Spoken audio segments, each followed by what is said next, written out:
sur les méthodes quantitatives, donc qui devait être présentée la semaine dernière et qu'on poursuit. On aura une période de questions aussi après cette présentation par Hicham. Donc, voilà. Donc, je vous redonne la parole. Merci. Merci Marie-Claude, merci Zakaria. J'aimerais juste ajouter que beaucoup de questions qu'on pose et qu'on se pose nécessitent une certaine confrontation directe avec l'objet de recherche, nécessitent la pratique et l'expérience pour les élucider progressivement. C'est difficile de donner des réponses définitives à certaines questions et je pense que l'essentiel de la pratique de la recherche intériorise au fur et à mesure beaucoup de ces dimensions qui ne sont pas claires, mais qui se clarifient davantage en pratiquant, en se critiquant et en fréquentant, comme j'ai dit tout à l'heure, les meilleures recherches. J'espère que vous n'êtes pas fatigué parce que je vais vous retenir encore une quinzaine de minutes pour vous présenter un exemple d'une recherche quantitative. Je vais partager l'écran. Alors, nouveau partage.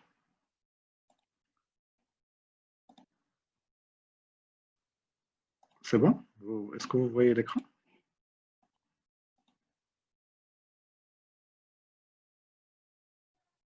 Oui, c'est parfait. Oui, c'est en mode plein écran, c'est parfait. OK. Merci. Donc là, c'est une recherche que j'ai réalisée en 2012, qui a fait l'objet d'une publication dans ce livre.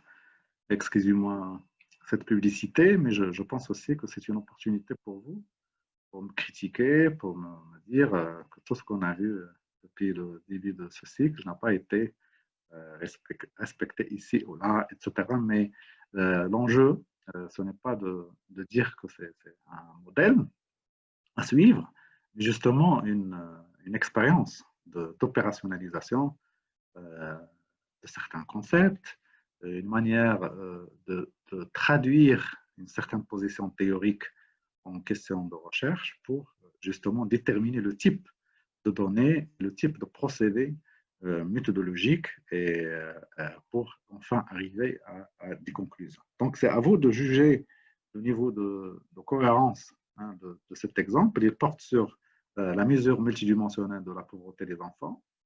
La problématique initiale a été inspirée par des recherches fondamentales dans ce domaine qui critiquaient la mesure monétaire de la pauvreté en général et la pauvreté des enfants en particulier.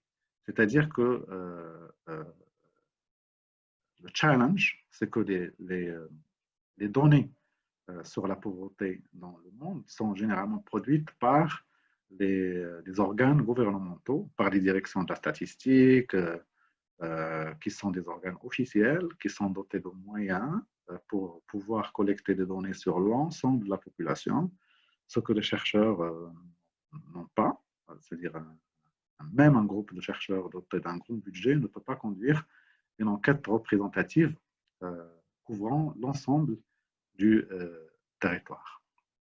Et donc, les statistiques et les chiffres qui sont régulièrement produits sur la pauvreté au Maroc comme ailleurs utilisent des définitions qui, elles aussi, sont dérivées de concepts et de théories implicites parce que les bureaux de statistiques ou les ministères qui s'occupent de la planification et de la collecte de données statistiques ne s'intéressent pas à la théorie. Donc, ils sont intéressés par un ensemble de procédés techniques qu'ils apprennent dans des workshops avec les experts de la Banque mondiale et autres organisations pour justement dire comment, si je veux quantifier aujourd'hui quel est le pourcentage des pauvres au Maroc pour que je puisse élaborer des politiques de réduction de lutte contre la pauvreté, j'ai besoin de ce chiffre tout de suite. C'est-à-dire, il me faut une quantification. Et donc, on ne cerne pas le fait que les mesures qu'on adopte sont dérivées de concepts, qui sont dérivées de théories et qui donnent lieu à des chiffres de pauvreté qui ne sont pas vrais ou faux, mais qui dépendent directement de la conceptualisation et de l'opérationnalisation des concepts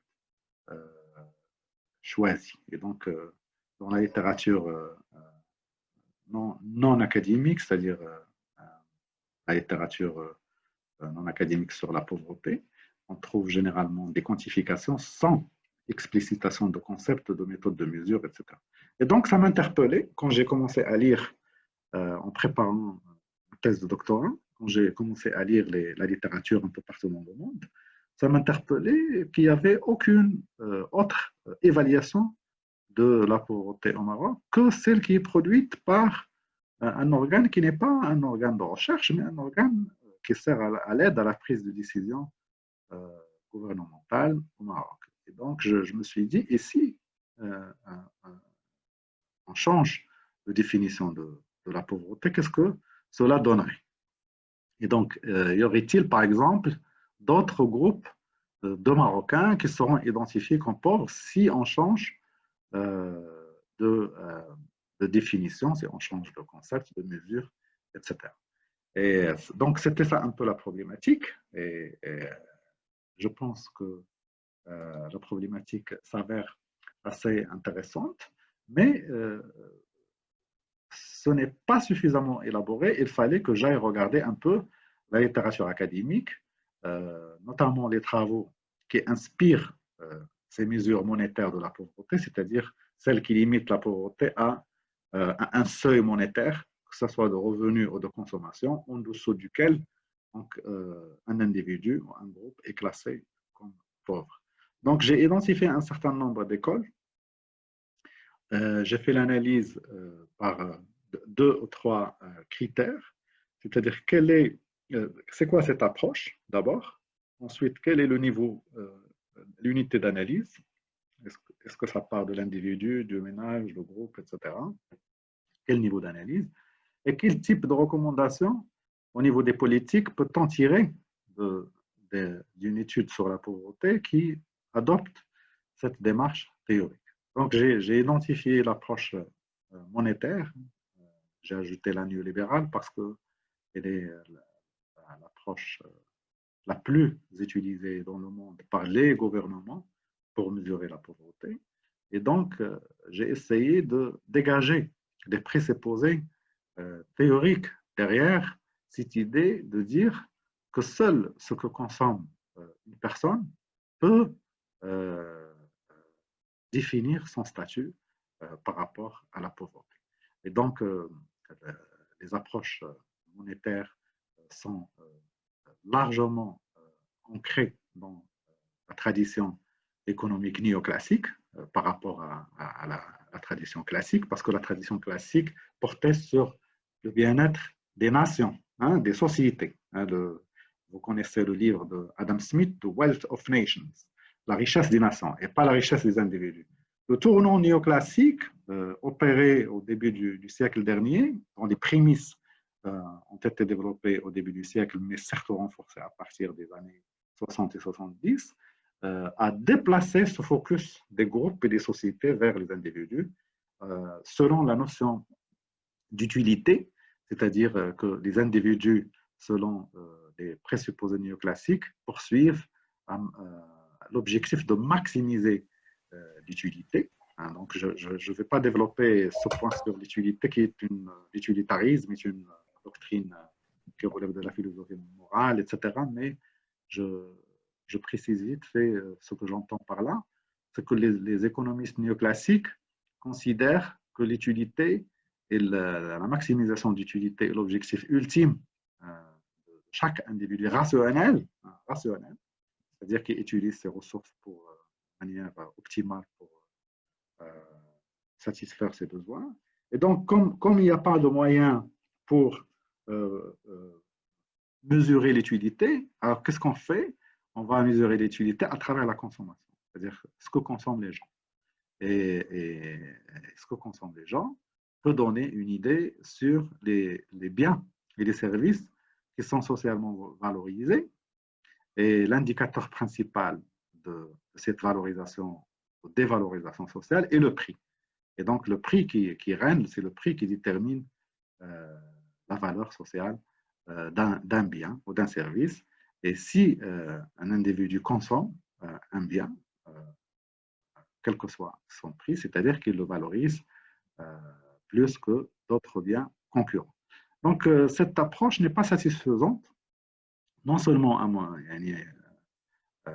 pour moi, mais pour un ensemble de chercheurs critiques, c'est-à-dire qui remettent en question euh, cette manière de mesurer la pauvreté, parce qu'il a justement une application limitée par rapport aux actions politiques qui pourraient être entreprises pour réduire la pauvreté et les inégalités au sein de la société.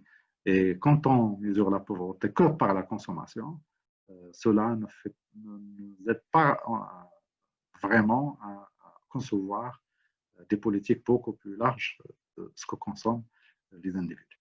Donc, j'ai identifié d'autres approches qu'on pourrait appeler hétérodoxes, c'est-à-dire l'opposé de orthodoxe, qui sortent des canons dominants dans la mesure de la pauvreté.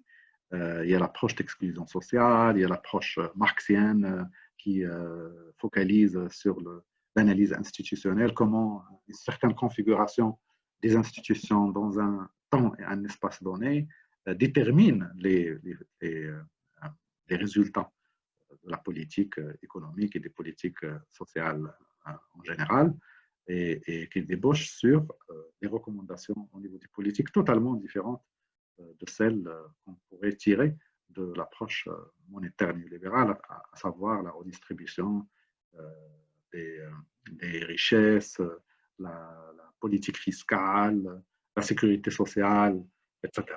Donc là, c'est une école d'un ensemble d'économistes et d'historiens et de sociologues, notamment aux États-Unis, qui ont développé cette approche qu'on appelle marxienne et pas marxiste pour justement se démarquer des analyses marxistes orthodoxes qui utilisaient les mêmes présupposés que celles que Marx appliquait à la société du XVIIIe siècle et pas à la société d'aujourd'hui.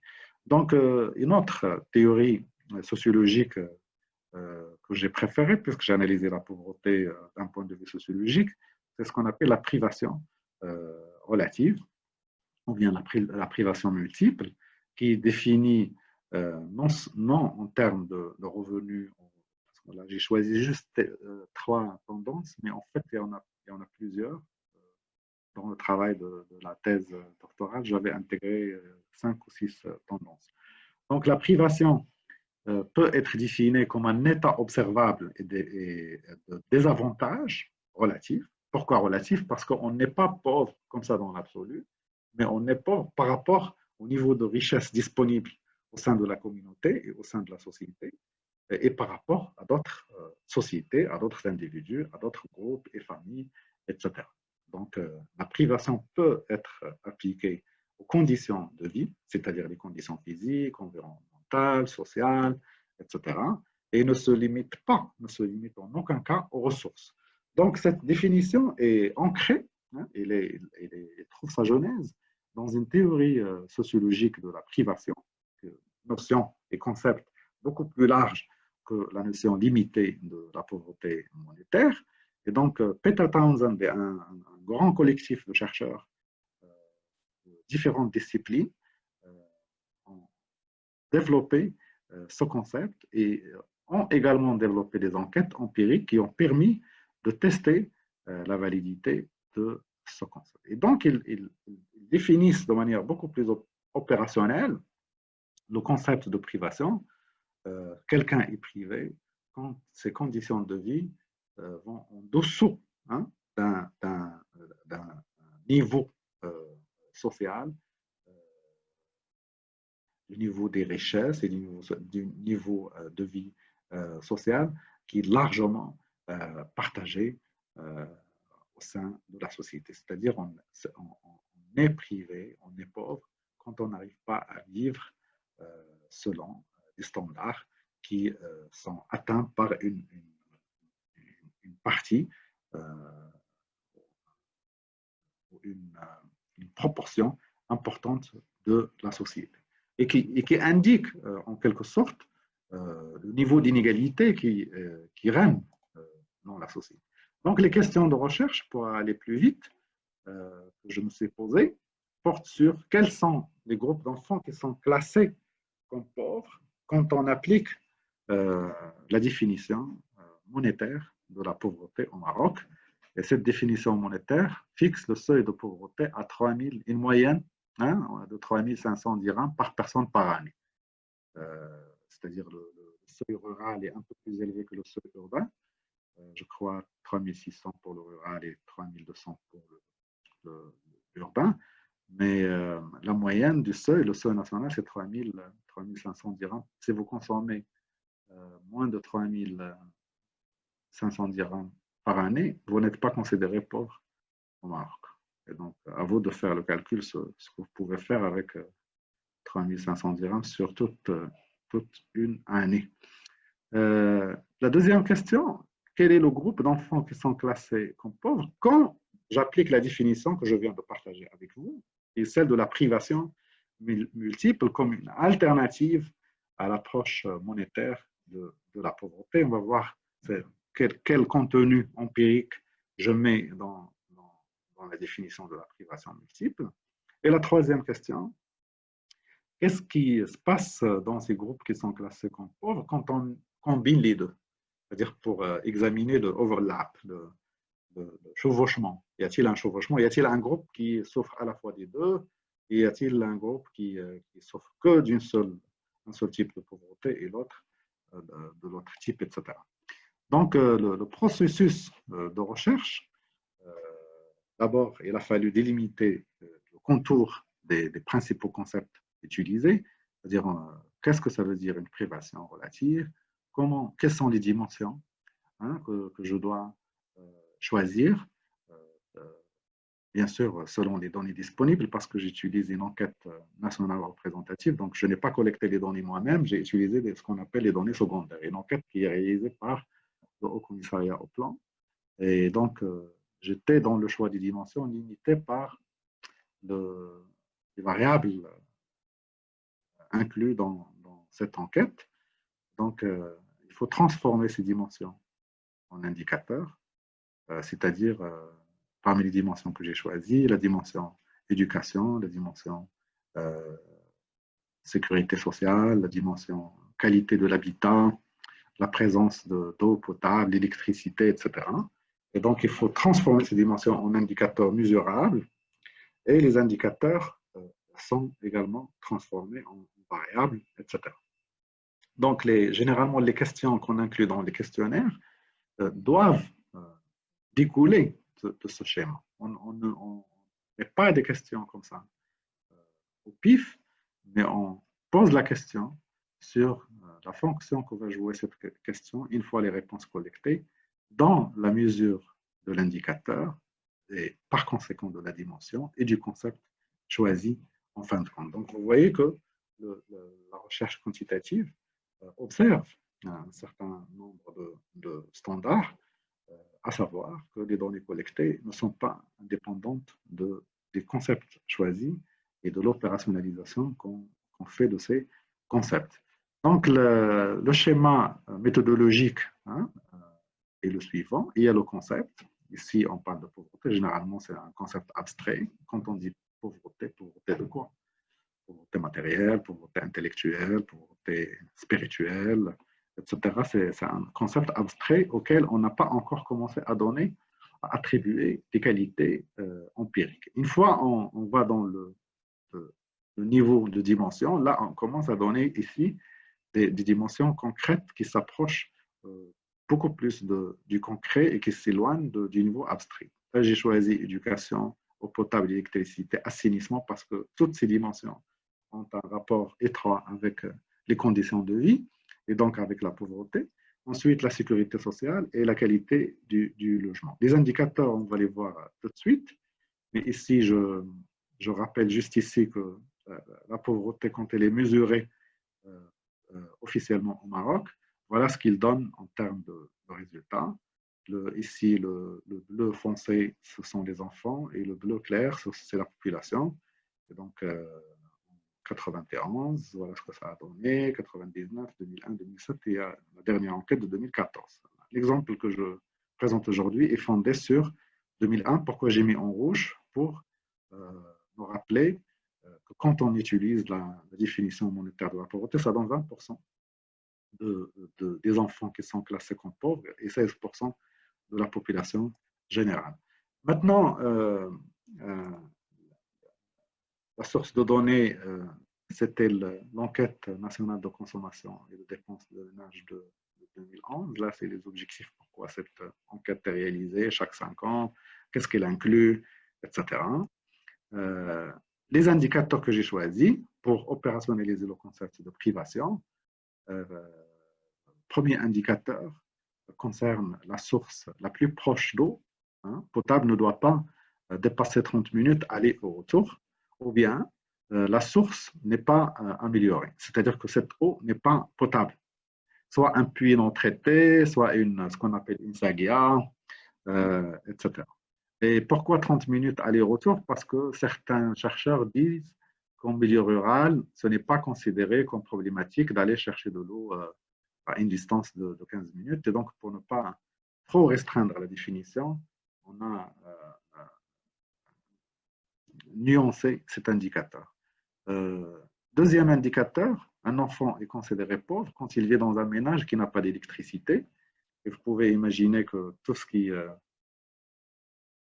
marche avec l'électricité ne peut pas être accessible.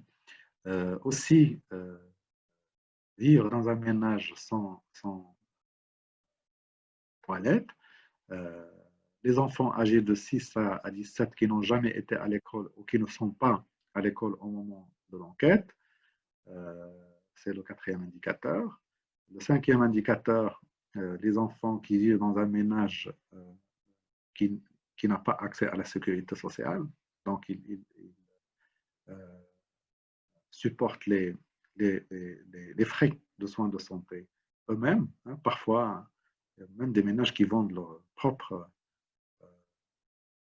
bien pour pouvoir se soigner, sinon pas de sécurité sociale. Et l'avant-dernier indicateur porte sur les gens qui vivent dans des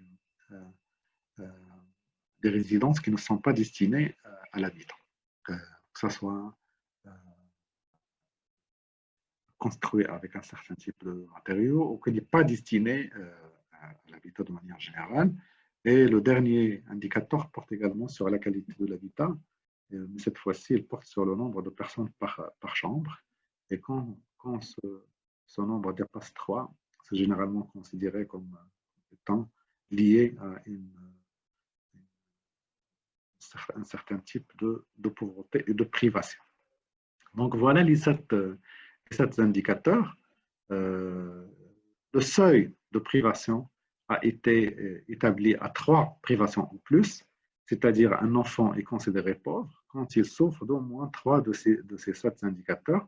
Pourquoi 3? Parce qu'avant de délimiter ce seuil, il n'y avait pas de méthode définitive pour définir le seuil, mais on a fait, avec d'autres chercheurs, on a testé la corrélation entre le seuil de pauvreté monétaire qui est très conservateur au Maroc, c'est-à-dire assez bas, avec les différentes combinaisons de une privation, de 3, etc. Et il y a eu une certaine concordance entre le seuil de 3 privations ou plus avec le seuil de pauvreté généralement accepté au Maroc.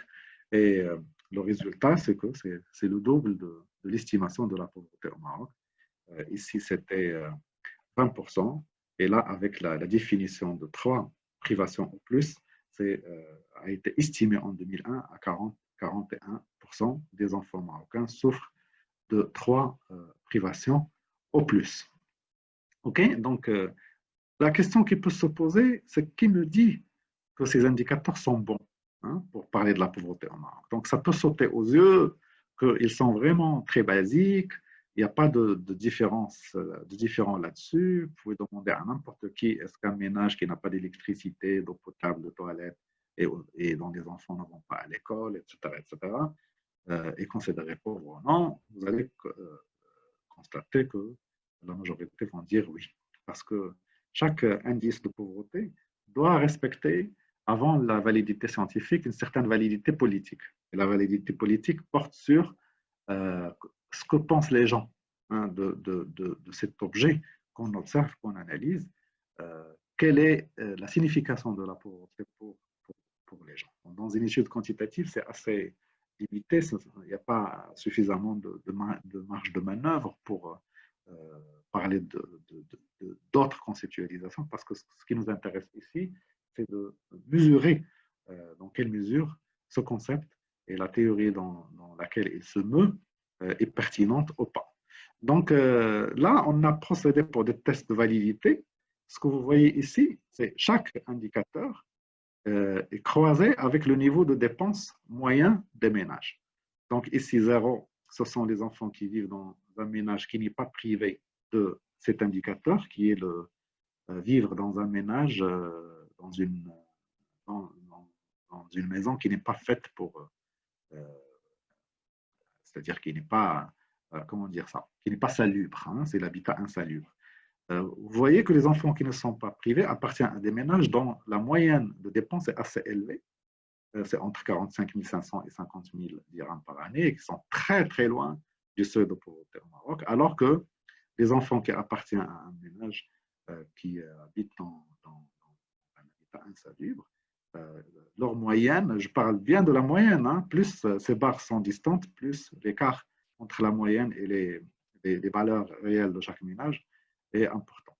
Donc, il y a une différence. Et pour chaque indicateur, on a procédé comme ça. L'électricité, c'est la même chose. Hein. Il y a toujours un décalage entre les enfants pauvres. Leur niveau de consommation est assez bas par rapport aux enfants qui appartiennent au ménage qui ne souffrent pas de cette privation. Donc, il y a différentes manières de tester la validité des indicateurs, mais je présentais celle-ci juste à titre d'exemple. Et ici, vous voyez, j'ai décliné le pourcentage de pauvreté selon les quantiles hein, de richesse, c'est-à-dire les quantiles de combien dépensent les Marocains et les 20% les plus pauvres, et ici, les 20% les plus riches et les 3 au milieu. Donc, vous voyez ici, à gauche, c'est le nombre de privations, de 0 jusqu'à 7, donc c'est 8 niveaux. Et vous voyez que le pourcentage des Marocains pauvres, hein, des ménages pauvres, des enfants appartenant à des ménages pauvres qui ne souffrent d'aucune privation est 1%. Mais ceux qui souffrent de 7 privations, vous voyez ici, c'est 51% des 20% les plus pauvres selon la distribution de la consommation au Maroc. Sachant que la collecte de données sur la consommation au Maroc n'est pas vraiment améliorée par rapport à d'autres pays. Il y a des déficiences qui caractérisent ces données, notamment les plus riches ne déclarent pas généralement, comme les autres couches de la société, ce qu'ils consomment dans chaque poste de consommation. Et vous voyez ici que les 20% les plus riches en termes de consommation sont ceux qui souffrent le moins des privations, 51% ont 0 privation, et vous voyez que le niveau de privation diminue en augmentant le niveau de consommation. Voilà, donc je vais finir dans 5 minutes, mais je vous donne ici la synthèse des résultats et qu'est-ce qu'ils peuvent nous dire hein, sur la distribution de la pauvreté au Maroc en 2001. Ici, c'est le domaine de privation, les 7 que je viens de citer.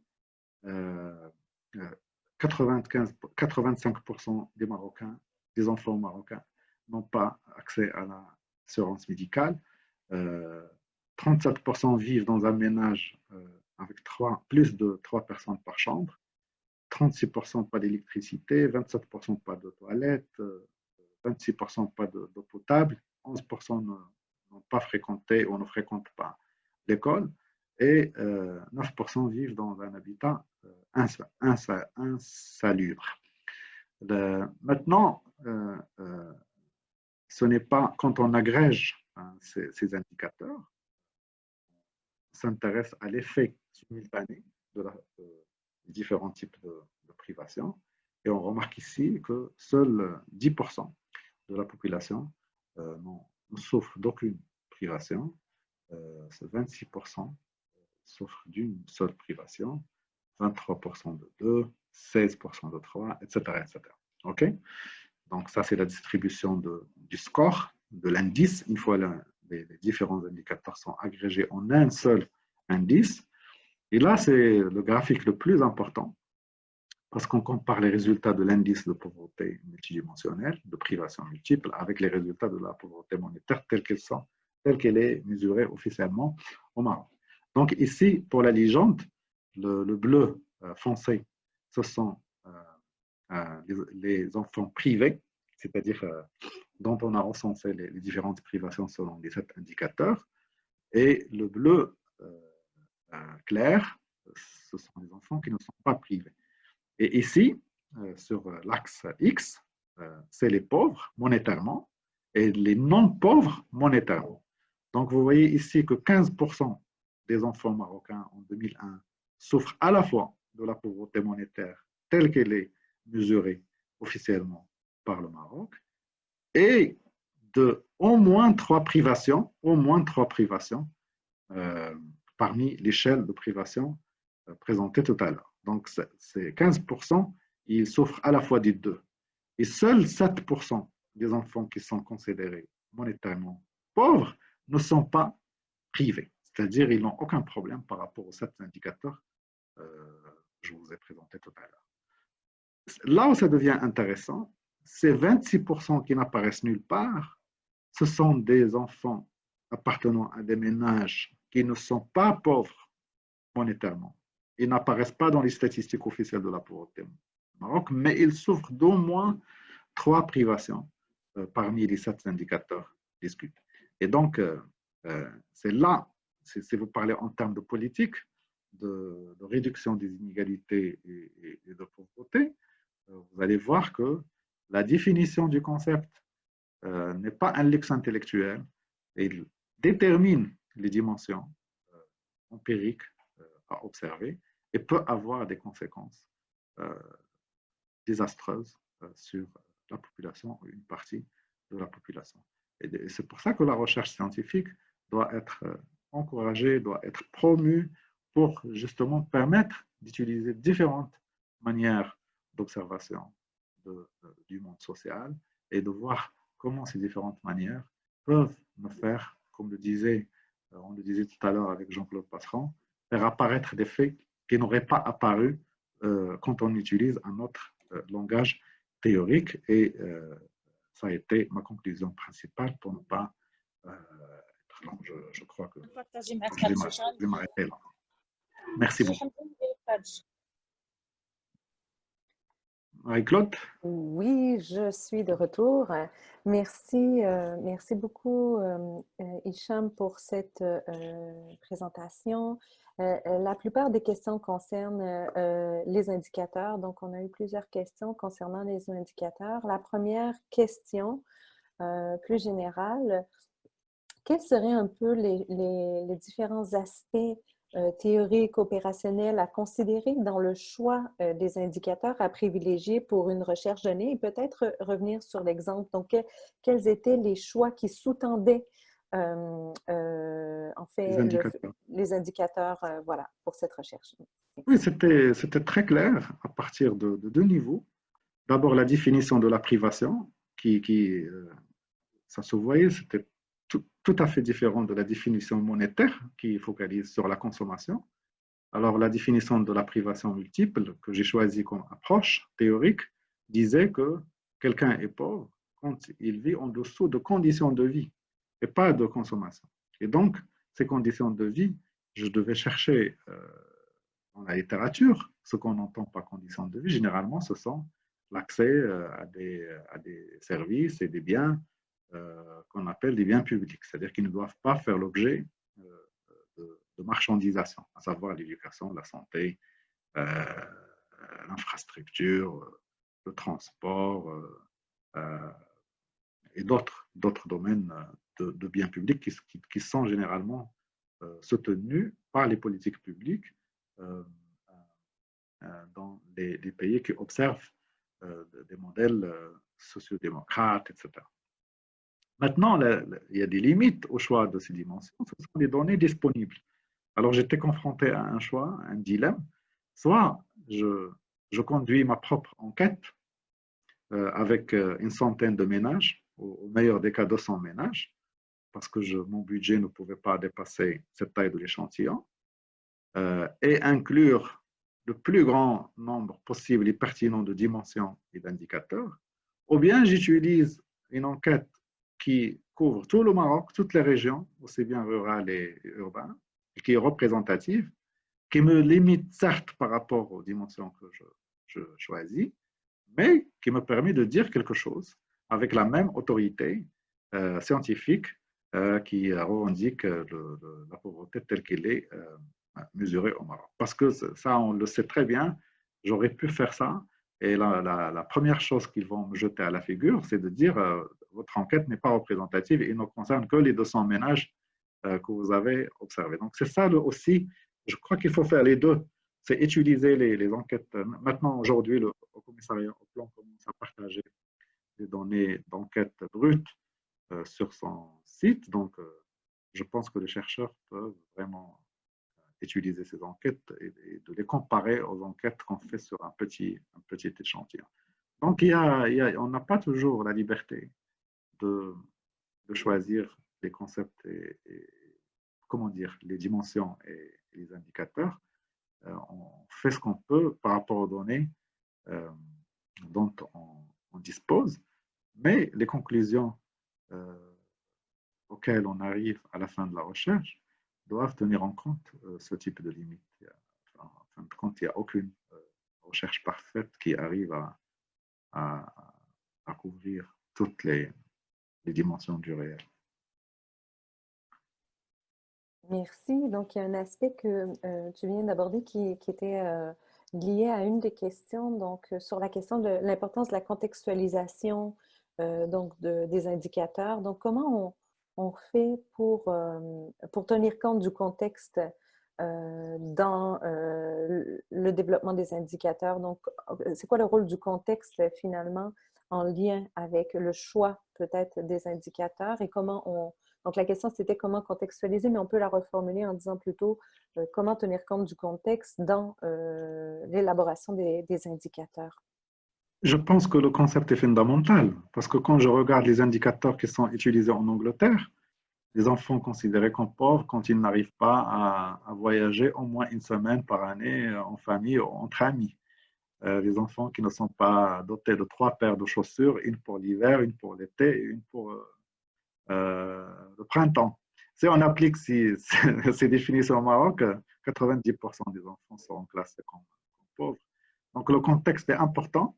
Et quand j'ai parlé de la validité politique, généralement, c'est l'appropriation de l'outil de mesure et des indicateurs au contexte politique. Et il y a même des universitaires que je connais en Angleterre, au Mexique et un peu partout, qui font des enquêtes sur la validité de ces dimensions.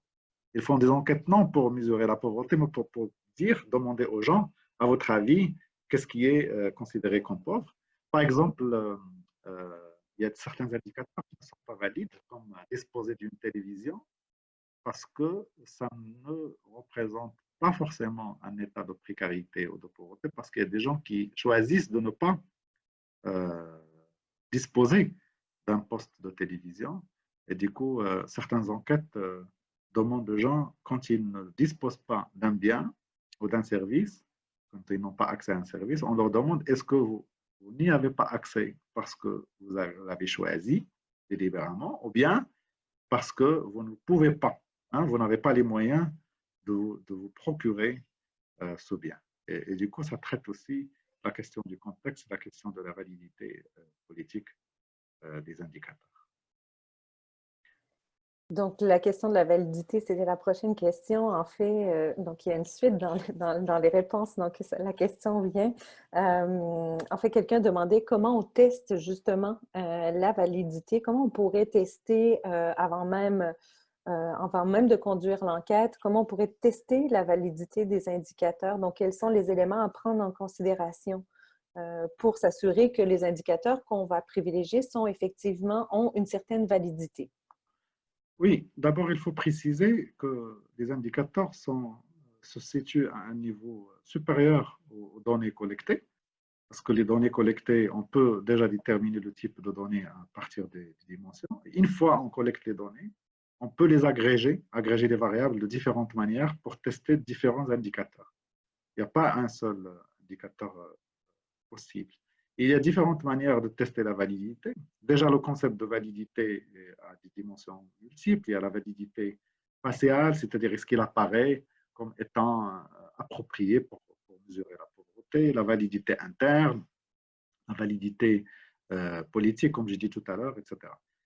Les graphiques que je vous ai montrés sont une manière de tester la validité par rapport à un critère principal. Je ne sais pas comment traduire, on dit en anglais golden standard, c'est-à-dire un critère qui peut servir de référence et de dire est-ce que cet indicateur a un lien avec mon objet d'étude, et dans ce cas particulier, la pauvreté. Et donc, je n'avais que les données de consommation.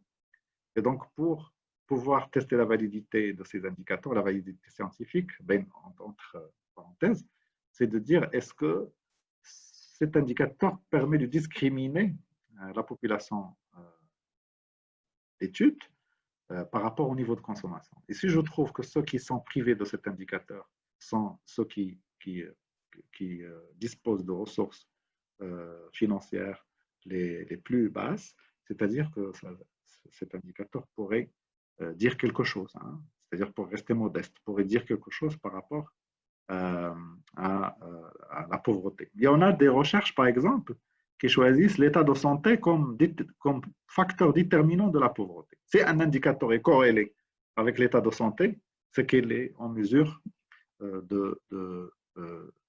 d'être utilisé pour analyser la situation de la pauvreté dans un pays, parce que généralement, le niveau des conditions de vie sont fortement corrélés avec l'état de la santé d'un individu sur le long terme. Voilà, donc. Merci, merci. Une question un peu plus technique.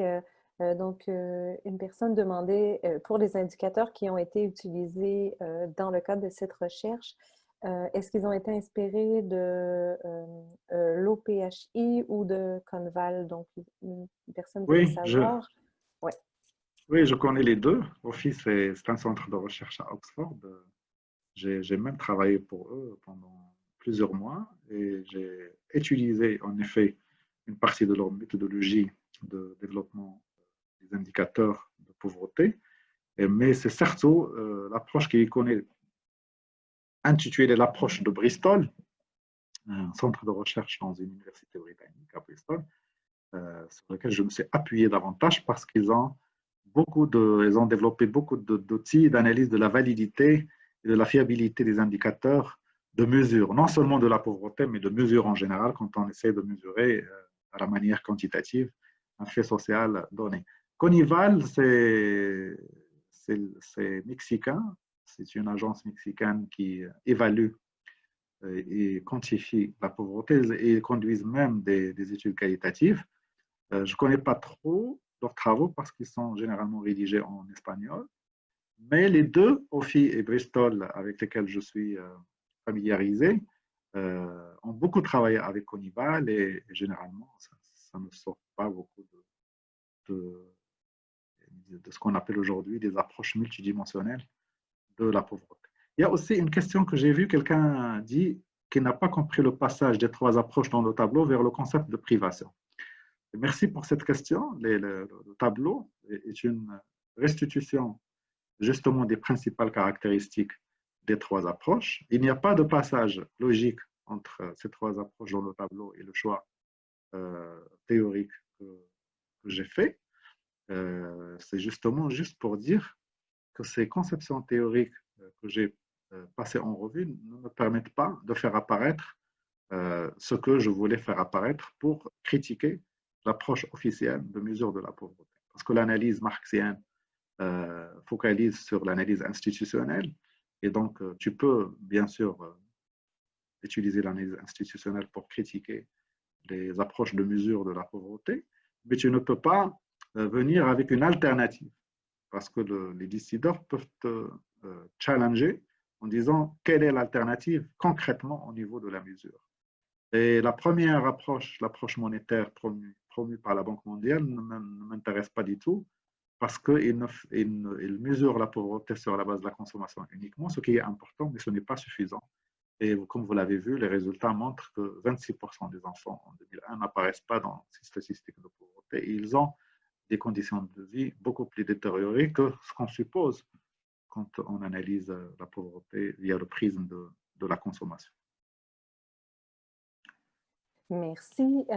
Peut-être une précision aussi sur le but de ce séminaire avant. Donc, le but du séminaire, c'est de fournir justement une réflexion sur la méthodologie en sciences humaines et sociales. Donc, c'est une discussion plus générale qui est la base, le socle sur lequel on s'appuie pour après aller dans des aspects plus pratiques de la mise en œuvre de méthodes. Donc, il y avait une question sur comment on fait pour élaborer un questionnaire. Peut-être que ça pourrait faire l'objet d'un futur atelier de l'IMEA en soi. Le séminaire porte sur des questions un peu plus générales et moins techniques. Donc, comment on fait pour concrètement pour élaborer un questionnaire. Donc, on va laisser ces questions de côté qui pourraient peut-être faire même l'objet d'un atelier en soi.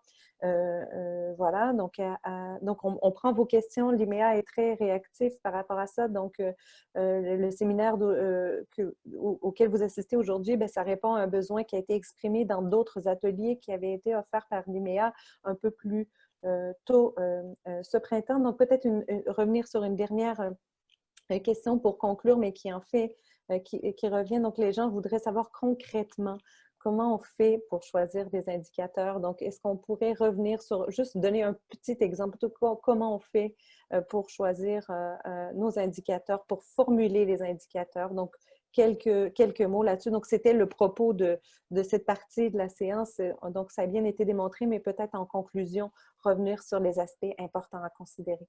Merci. Oui, alors, il y a différents moyens d'élaborer les indicateurs, mais celui que j'ai choisi, c'est de partir du concept à l'indicateur. Il y a différentes publications. Si vous cherchez Paul Lazarsfeld, par exemple, c'est un sociologue quantitativiste américain qui travaillait dans les années 40, 50, 60 aux États-Unis et un peu partout dans le monde. Il a beaucoup de publications sur le passage du concept à l'indicateur, parce que l'indicateur est à un niveau observable, alors que le concept n'est pas observable, parce qu'on observe un concept à travers des indicateurs. Et vous choisissez les indicateurs, le choix des indicateurs se fait à l'aide des bonnes pratiques dans la littérature de votre domaine. C'est-à-dire pour être vraiment très terre à terre, vous n'avez pas à réinventer la roue. Regardez ce qui se fait dans votre domaine de spécialité et vous testez ça, vous testez comme je l'ai fait moi, selon les données qui sont disponibles. Parce que parfois, on peut élaborer un très bon indicateur, mais qu'on ne peut pas mesurer parce que les données disponibles ne sont pas en mesure de quantifier cet indicateur. Mais il y a toute une littérature sur les indicateurs. Si vous cherchez dans le site, par exemple, de l'organe statistique de l'OCDE, des pays de l'OCDE, il y a plusieurs guides sur l'élaboration des indicateurs du bien-être. Il y a l'Eurostat, il y a aussi la Banque africaine de développement qui a développé des indicateurs. Mais ce qu'il faut garder en tête pour nous, qui sommes des chercheurs, c'est que les indicateurs dérivent de conceptualisation. Et c'est là où on doit vraiment se démarquer par rapport à la recherche pratique, ce qu'on appelle des commandes faites par des gouvernements et des organisations internationales. Ce qu'on n'a pas, quand on répond à ces commandes, on n'a pas la marge de manœuvre pour choisir les indicateurs qui nous semblent pertinents. Et d'où l'importance de la recherche scientifique, parce qu'on dispose de beaucoup plus de liberté pour élaborer nos propres indicateurs qui nous semblent pertinents, non en soi, mais à la lumière de choix conceptuels déterminés. Et ces choix conceptuels sont cadrés par des théories plus générales qui sont elles-mêmes cadrées par des paradigmes. Et c'est un processus dont on a parlé plusieurs fois, mais il faudrait petit à petit prendre conscience que beaucoup de ce qu'on fait au niveau empirique est inspiré d'une manière ou d'une autre par une certaine manière théorique de voir les choses. Voilà, donc je crois qu'on a dépassé 3 heures et il est temps de... 2h30, oui. Ah, 2h30. Voilà, donc merci beaucoup, Hicham et Mansour, pour la présentation. Donc, c'était la première de 2 séances sur le sujet. Donc, la semaine prochaine, on va poursuivre et ce sera Zakaria Rani qui sera amené à intervenir. Et donc, je laisse peut-être la parole à Abdelatif Bouaza, le directeur de l'IEMA, pour vous dire quelques mots sur la suite. Et donc, je vous demanderai peut-être pour ceux et celles là, de couper vos micros. On a un écho. Donc, juste pour laisser la parole maintenant à M. Abdelatif Bouaza, qui est le directeur de l'IMEA, pour conclure ce séminaire. Merci.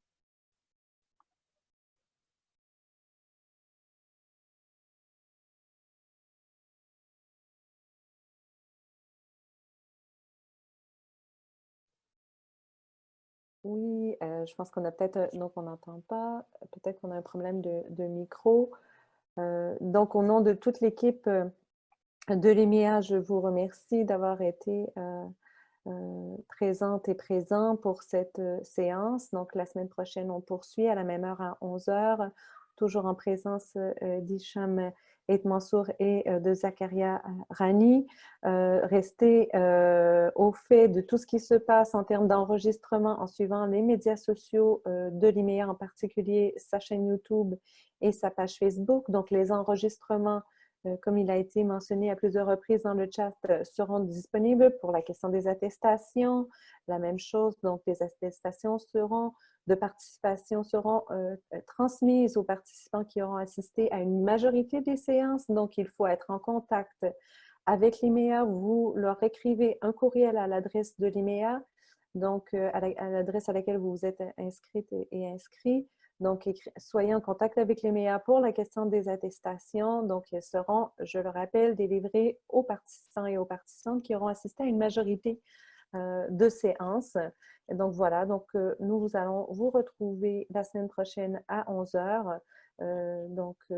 Pour cette deuxième séance sur empirie et théorie. Merci encore une fois à Hicham et Mansour, à Zakaria Rani.